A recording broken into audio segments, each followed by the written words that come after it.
Welcome to Books in Five, where we interview the authors of recently published books on relevant topics. We'll be asking the author five questions, and they will have 5 minutes to answer each one. I'm very excited about my guest today, as he has written a short but very informative new book highlighting why the Canadian economy is not reaching its full potential. Laurent, thank you so much for joining us today. Please tell us your name, the title of your book, and a little bit more about your background. Sure. So, hey, really great to be on, Pavan. And this is, I think, will be a really fun conversation. So, my name is Laurent Carbonneau. I am the author of At The Trough, The Rise and Rise of Canada's Corporate Welfare Bums, which is published earlier this year by Sutherland House Books. And a big thank you to them for giving me the opportunity to take that project on.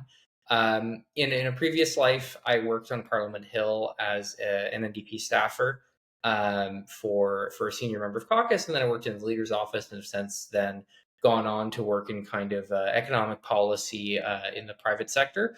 So this has been an object of fascination for me for a long time. We are a country that's obsessed with economic development in lots of ways, but have historically struggled to kind of match what other countries can do in that realm, and we kind of have the results to show for it. People talked a lot about productivity and GDP per capita and other indicators like that in the last year or two. And, they've gotten airtime for a reason, right? Canada's definitely having some economic malaise. So it seemed like a really good juncture to kind of jump in and see, like, how have we tried to answer this question historically, and how has it kind of brought us to this moment? Laurent, let's begin with our first question.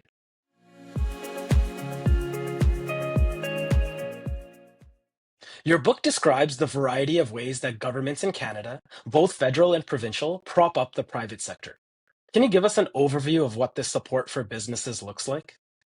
Yeah, absolutely. So it's evolved quite a bit from when Canada was founded to now. So the book starts off, we look at kind of two things in parallel. The first being the development of the big railways, transcontinental railways to the West Coast. I say that, of course, from my central Canada perspective. Um, they were funded largely through kind of mix of financial engineering on the part of the railways themselves, because, of course, they were private entities as they were being built. Um, and generous subsidies from the federal government directly in the form of land, in the form of tax breaks. And that was funded on the public's part through the national policy tariffs, which is kind of the other leg of the stool there, where the government put in very heavy tariffs, which I have to say, in the post-Trump world, I'm very thankful that I don't have to explain what tariffs are and why they're kind of unhelpful to working people on kind of a daily basis when I talk about the book. So thank you, Donald Trump, really appreciate it. So the tariffs would kind of fund these kind of largesse to the railways as well as other things, and brought up prices on goods for Canadians, from coast to coast to coast. Well, really coast to coast at that time. So that's kind of what that looked like at that stage. After the Second World War, kind of during the Second World War as well, we kind of developed a system of generous tax breaks for businesses, including capital allowances, which are pretty defensible on their own. But they've since, turned into a much more Byzantine system in the tax code of different kinds of deductions and benefits. People talk about boutique tax credits for consumers, but they exist on the corporate side as well. So that's a big part of the system. There's, of course, generous direct grants, subsidized government finance through crown corporations like the Business Development Bank of Canada, or BDC. So all of those things together, you kind of have a three-legged stool of subsidized credit, of tax credits, and then of direct grants. And between all three of those things, count them all up, it added up last year to about 32 odd billion, depending on what you include and what you don't. If you include stuff related to climate, which, in the interest of hewing to a methodology that's kind of already been established, I left out, but sort of tallied separately. If you include all of that stuff, it takes you to about 40 billion, which is getting to be a pretty solid chunk of money at that point. It's also not counting the COVID supports, from the last couple of years, which would, if you include them, just kind of makes everything else look a bit meaningless. So it just didn't really seem relevant. But yeah, so it's a big edifice that we've built over time, and really over time, it's been a system that's evolved rather than just an overnight thing. It is worth saying, that having been said, the last year of the Harper government, the federal government spent about 15 billion, give or take, on subsidies. So to have more than doubled that in kind of an 8 to 10 year period is pretty astonishing. So as the government now is talking about fiscal retrenchment, it'll be interesting to see how much of that ends up taking out, subsidies as well. We got about a minute more for this question, Laurent. Can you talk a little bit about how this is a bipartisan consensus? Yeah, absolutely. So I mentioned that the Trudeau government has kind of taken this to a considerable height, but the other side of the coin on that is like by percentage of the federal budget and the economy, we're actually very close to what the Mulroney Conservatives were spending in the 80s. So it definitely has evolved under governments of either partisan stripe that have taken power at the federal level. As well as, I think the key thing to remember, I just talked about the fiscal retrenchment, what that could mean for this kind of thing. What happened at the end of the Mulroney government in the early years of the Chrétien government is they realized that it was not sustainable to keep funding corporations to this extent. And while you had, both, I think, corporate spending and a lot of the social welfare state kind of get taken out by the Chrétien Martin cuts in the early 90s, one of those grew back very aggressively, and the other one we're still kind of, waiting on in terms of, a lot of social housing and other pieces of the social welfare state that never got rebuilt, where the corporate welfare state got rebuilt quite aggressively. So it's a bit of a contrast that has not served us well, I think. Let's move on to our second question.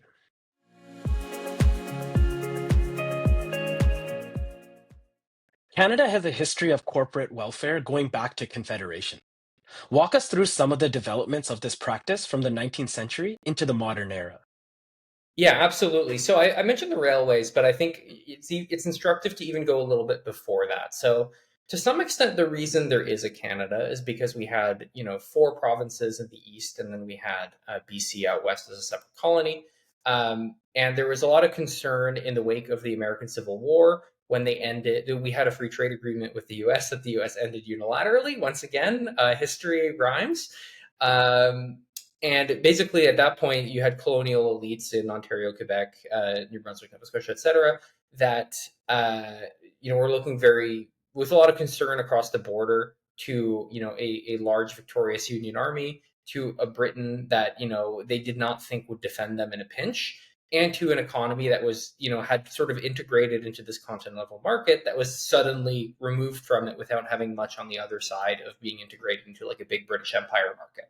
So they decided to do Confederation kind of in light of all of that, and develop a Canadian market. And what was seen as really, really important was to pay through the nose to build this railway extremely quickly, because you would have lots of settlement along the line very, very soon.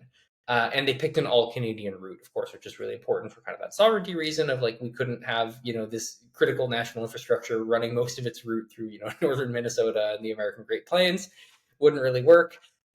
So I think that's like a not crazy thesis and a not crazy thing to have believed, by the standards of the time. It's just that when all was said and done, like I mentioned that, financial engineering and tariffs and everything, they really did pay through the nose. And when I say they, I really mean, everyday Canadians who are paying higher prices on all kinds of goods.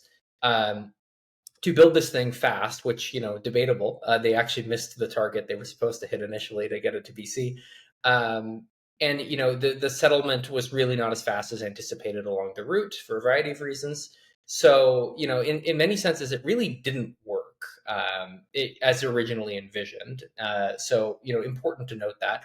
The national policy too, I think, is a really interesting one, because the idea there was we were going to put up these big tariff walls and we would get industrial development in Canada. And to some extent, you hear about this, in high school history.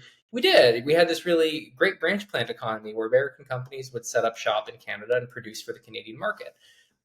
Not so good for us in the long run, because it meant that you had basically American companies who were efficient, but were only producing for this small domestic market, didn't really feel the need to be innovative or competitive or market leading in any particular way. And we didn't really develop Canadian companies that could grow on their own and sort of reach the heights of this big second industrial revolution that was going on at the same time. There's a really great book that came out last year called Slouching Towards Utopia, by Brad DeLong. And there we go. Brad DeLong heads in the house.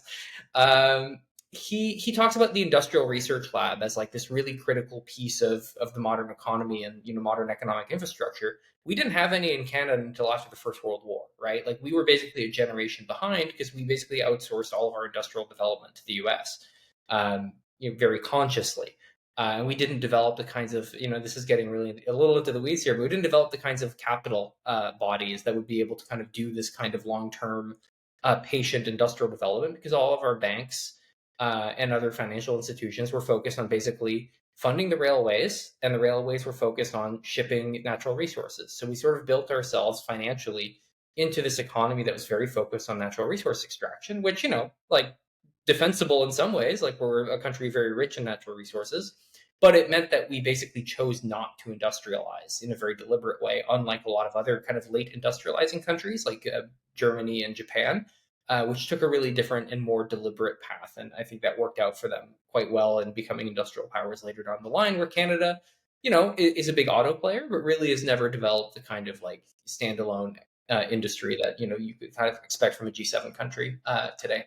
So I don't know how long I've gone for, but I can talk a little bit more about the Second World War and further on if I've still got a minute.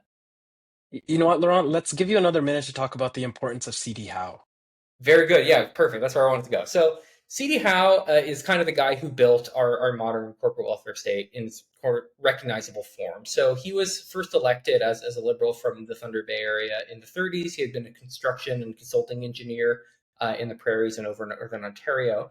American born, which I think is actually an interesting fact about him, because I think he came into his economic portfolios when he became an MP and a minister with this very like North American engineer mindset and not like a British, financier. So a very different kind of person in that job than historically would have had it.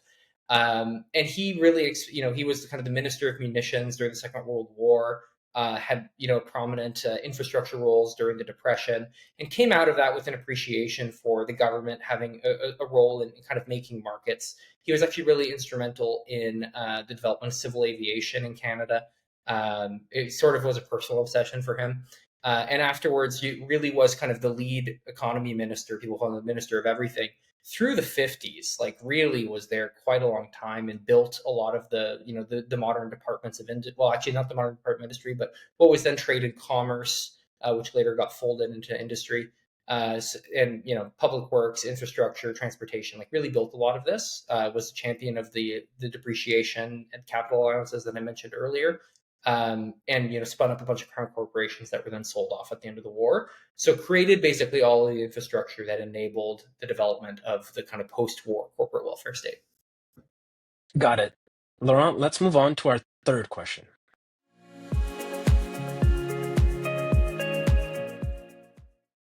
You write about the many failures of government largesse at both the firm level and for the macroeconomy. Why do so many of these programs and initiatives fall short of their mission to engineer prosperity? Yeah, really great question. I think it's very much like the core question of the book, right? It's we've spent generations, I think I use the phrase saturation bombing the economy with subsidies, and we really don't have the results to show for it. And I think it's not for lack of spending money. It really isn't. It's just that we don't do it well. We don't do it strategically.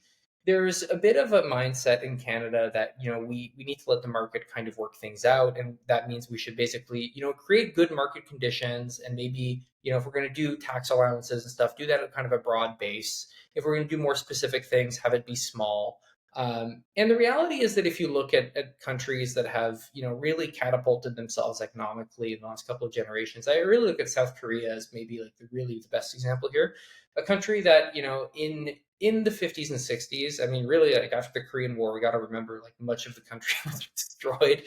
An economy that was at the time very comparable to a contemporary sub-Saharan African economy now is within the next couple of years going to probably pass the UK in GDP per capita. Like that's an economic miracle, the likes of which we have not seen many of in human history.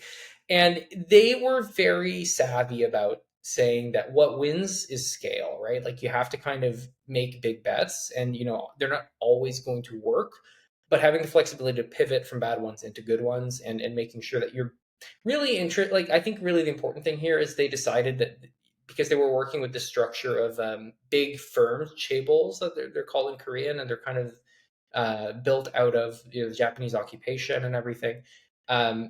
It turns out that having big institutions that know how to do big things and execute on them is actually really important for economies, because it lets you sort of build into new things, acquire new capabilities. Korea 60, 70 years ago, had some heavy industry, mostly agriculture, fishing, etc. Now it's semiconductors, K-pop. It's a global brand now, and in a way that Canada really isn't. So I think because we've never had this sense of mission, never had a government that was willing to kind of let um, a public sector body kind of take the lead on these things and work really closely with industry. Because I think for some good reasons, people are very suspicious of government and business working closely together, right? Like I think you look at that in many places and see that it hasn't worked out in the public interest, and there's a defensiveness around that, and I think that's like in many ways completely warranted. Um, but I think the reality we're kind of dealing with is that there's a way of doing this well and a way of doing this badly. You have to have institutions that can structure these relationships productively without shading into corruption. But you look at places that have strong independent public services that are able to kind of conduct their economic policy, more or less autonomous. Well, maybe not autonomously is not the right word, but under a democratic policy set by legislators, but with the latitude to kind of make the decisions as to the details, on their own. And I think that's a critical thing. I think you hear from many people in this country, economic policies made around getting a news release out, right? And it's about getting the minister on the stage with the big novelty check. And I think if that's a part of your process, you're going to have a hard time not failing. Let's transition to our fourth question.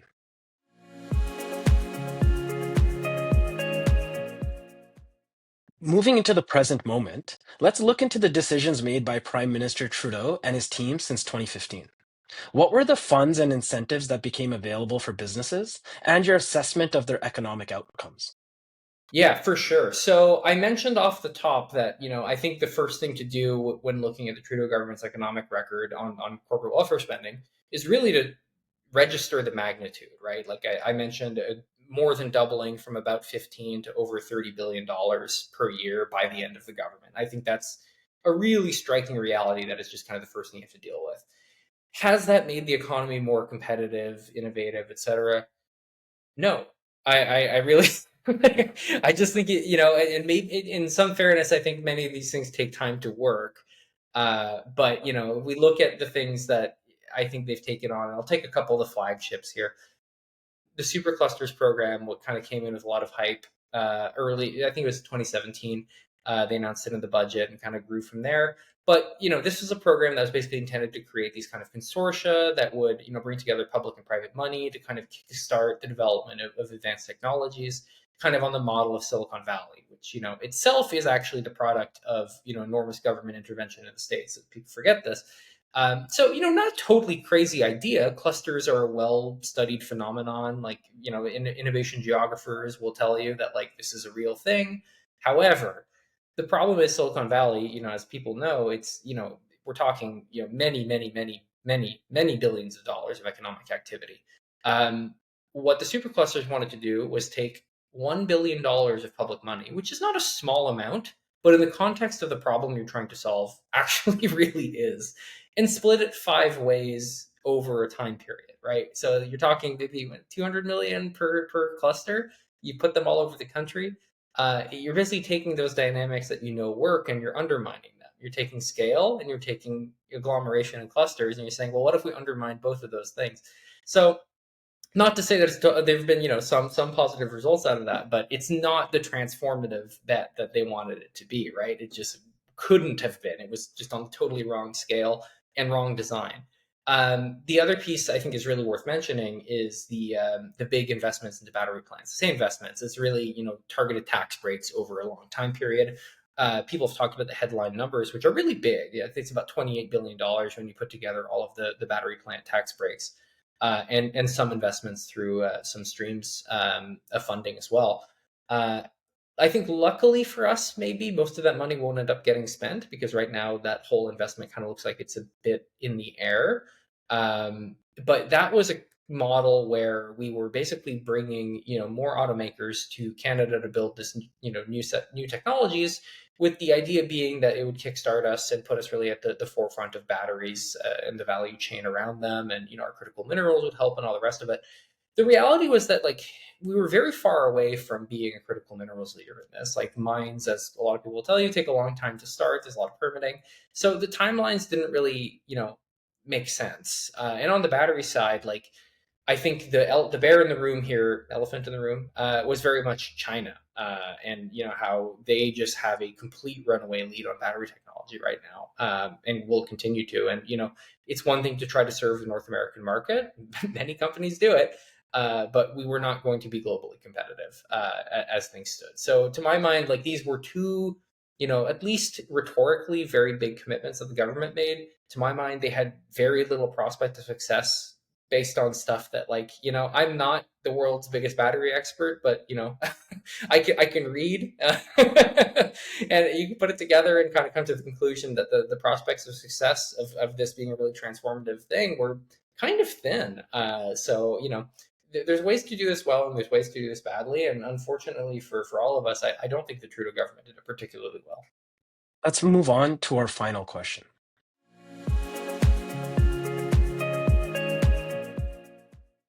Your book concludes with a call to action for Canadian public leaders to be better stewards of the economy. What are your suggestions for governments as they utilize industrial policy in the future? Yeah, super good question. So a couple things. The first thing, I kind of mentioned this is the governance piece. Like, I don't think we have the institutions that we would need to do the kind of smart targeted industrial policy as it exists in other countries. I think we would need to tweak some things, and like I completely understand the value, having worked on Parliament Hill, that there's a real strength to a system where every decision that gets made in government lands on a responsible minister's desk. That person is elected. If asked, that person will show up to a committee of their peers in Parliament and answer questions. There's a democratic neatness to it that I think is actually very attractive and very healthy.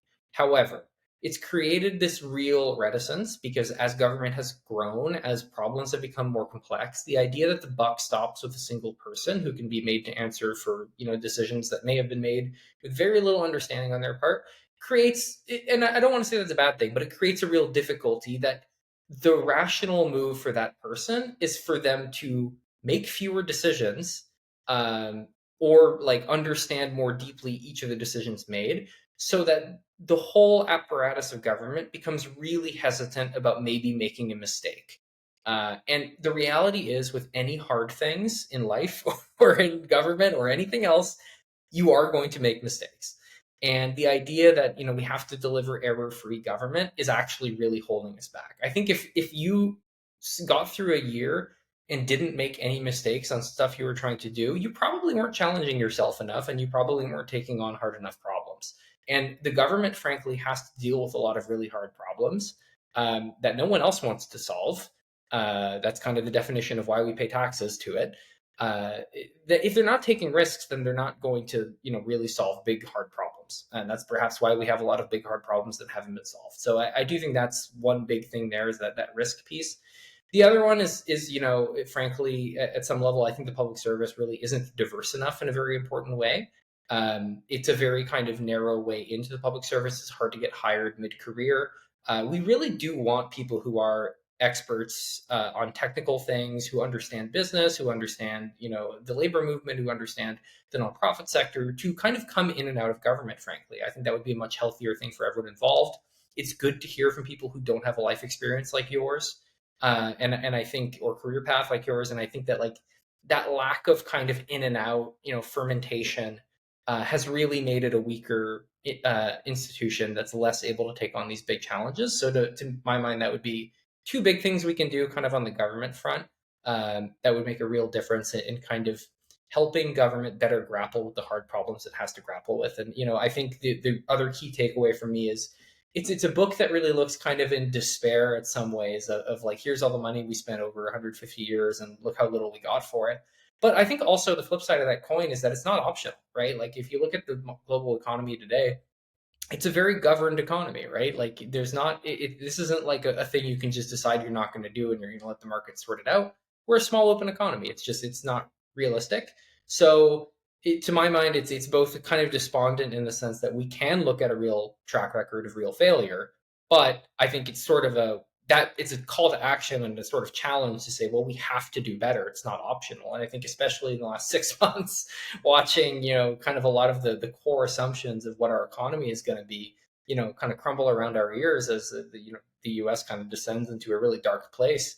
Um, we have to do better. It's just not optional. And it's the challenge we have to take on for our kids and for our families and for our neighbors. And it's just, we have to do it. Laurent, final minute here. Are you expecting these institutions to change overnight, or is it going to take a number of years and possibly even decades?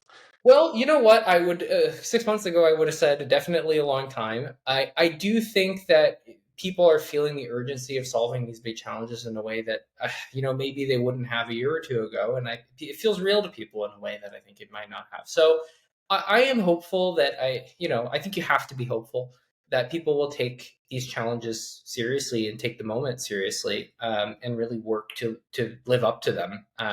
Because honestly, like it's just that's the option we have, right? Like we're just going to have to do it, or we're going to be, I think, in a not great place if we don't live up to these challenges that life poses for us. And then so I don't know. I really hope the answer is yes, that they will figure it out quickly, and I think there are lots of good people working hard to make that the case. Laurent, that has been our 5 questions for you. You've answered them in 5 minutes. Let's finish our conversation with our bonus questions. Oh, fun.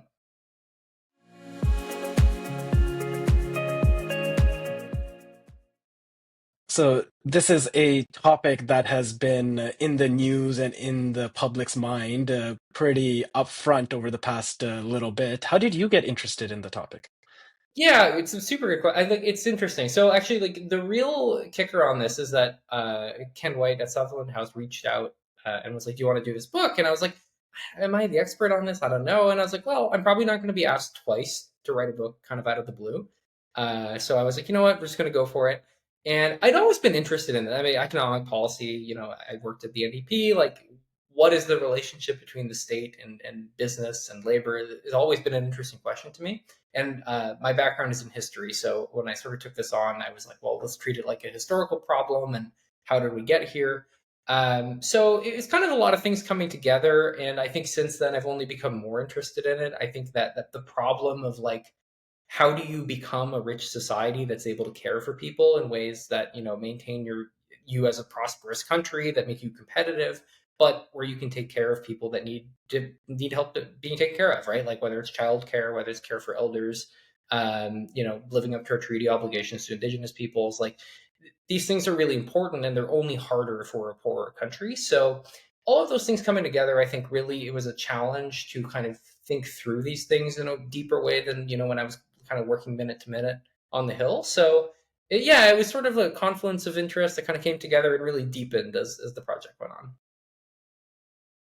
Obviously, the book is a major achievement, but can you tell us a little bit more about another accomplishment that you're proud of? Well, to be honest with you, I think the book was published. I wrote it largely a year or two ago, and then the book was published actually the same day that my kid turned 6 months. So my first child. So to be honest, I'm most proud of my small child, who is delightful every day, and it's been just a lot of joy to watch grow up in the not very long time he's been with us. Laurent, you are working with the CCI. Can you tell us Yes. what that involves? What is your day-to-day activities with? Because that's an exciting initiative, right? Yeah, it's a very fun place to be. So, for folks who are unaware of CCI, it's the Council of Canadian Innovators. It's a business council that's chaired by Jim Balsillie, formerly of Research in Motion BlackBerry, etc., and many other things. Um, and we work to represent, this is kind of funny having written the book on corporate welfare. We represent companies that are Canadian headquartered scale ups. And really, it's funny because, at some levels there's a little bit of tension there. But on the other hand, it's about industrial development in Canada and how do we build the next generation of the Canadian economy. So it was a bit of a weird confluence when I started because I was like, oh, this is kind of awkward. But it turned out there was more alignment than I might have thought at the beginning. And it's been actually like, I feel like I take, you know, bits from both of those pieces of what I do into each other, and I think they've both become a lot stronger for it. So yeah, really interesting work there. Last question for you. What are you working on next?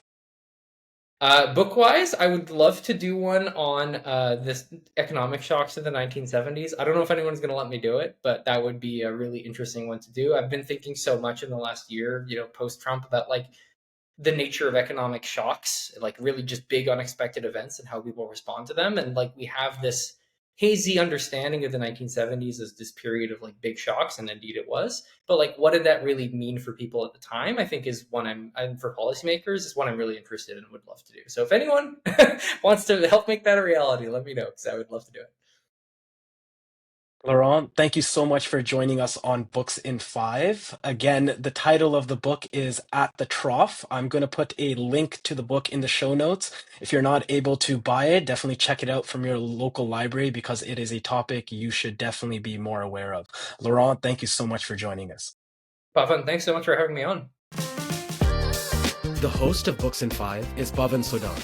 Books in Five is produced in collaboration with Podfather Creative in Vancouver, Canada.